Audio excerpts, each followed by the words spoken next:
حضرت انس بن مالک رضی اللہ تعالیٰ عنہ فرماتے ہیں ایک صحابی اپنا گھر بنا رہے تھے اور چھتوں تک پہنچ گیا تھا، گھر دیواریں بلند ہو گئی، تو میں ان کے قریب سے گزرا۔ میں مسجد میں نماز کے بعد بیٹھ گیا سرکار کی عالی مرتبت بارگاہ میں، اور وہ آ گئے تھے نماز کے فوراً بعد۔ میں ان کے قریب سے گزرا تو السلام علیکم کہا تو وہ مجھ سے فرمانے لگے کہ آپ مسجد میں بیٹھ گئے تھے، میں تو آ گیا تھا، کوئی نئی آیت تو نہیں نازل ہوئی؟ تو میں نے کہا ایک آیت میں سن کے آیا ہوں نا۔ کہا وہ کون سی؟ فرمایا اللہ فرماتا ہے اقترب للناس حسابهم وهم فی غفلۃ معرضون، لوگوں کے حساب کا وقت قریب آ گیا ہے اور وہ ابھی بھی غفلت میں منہ پھیرے ہوئے۔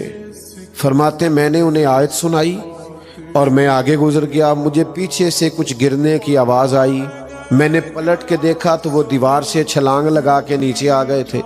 میں واپس ہوا، میں نے ان سے کہا مکان نہیں بنانا، کہنے لگے آپ نے تو کہا ہے حساب کا وقت قریب آ گیا ہے، ابھی آپ نے آیت سنائی ہے تو میں اب آخرت کی تیاری کروں گا۔ تو وہ جو سنتے تھے وہ ان پر اثر انداز ہوتا تھا۔ ہمارے ہاں لوگ کوئی مسئلہ پوچھتے ہیں تو لڑائیاں کرتے ہیں، بحث کرتے ہیں، اتنی بحث کرتے ہیں، بعض اوقات لگتا ہے دین دنیا میں آئے ہی بحث کے لیے۔ عمل کریں، اپنی تربیت کریں، اپنے اوپر نافذ کریں۔ نبی کریم علیہ السلام نے فرمایا جس نے دین کا علم اس لیے حاصل کیا کہ اس سے دنیا کمائے گا یا علماء سے بحث کرے گا، یا ایک جگہ فرمایا جاہلوں پہ رعب جمائے گا۔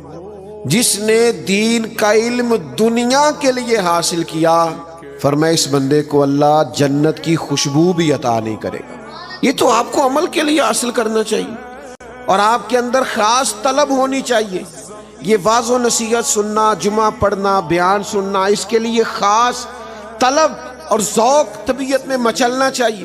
میں نے دیکھا ہے کہ لاکھوں روپیہ دے کے لوگ ڈگریاں حاصل کرتے ہیں دنیاوی، مہنگا ترین ٹیچر ہے، فیس دے کر کے اس سے پڑھتے ہیں، لیکن مسجد میں کہا جاتا ہے فری سن لو قرآن اور حدیث، اور مولانا بیچارے جمعے میں صرف اتنا کہتے ہیں میرا ایک ہی مطالبہ ہے ذرا ٹائم پہ آ جایا کرو، لیکن ہمارا ارادہ ہی نہیں بنتا، وہ ذوق ہی نہیں، وہ شوق ہی نہیں۔ میرے عزیز بھائی یاد رکھیے، جب آپ دین کا ذوق پیدا کریں گے، پڑھیں گے، سنیں گے اور سیکھنے کی نیت سے، تو آپ اپنے اندر تبدیلی پیدا کریں، آپ کا ذہن بدل جائے گا۔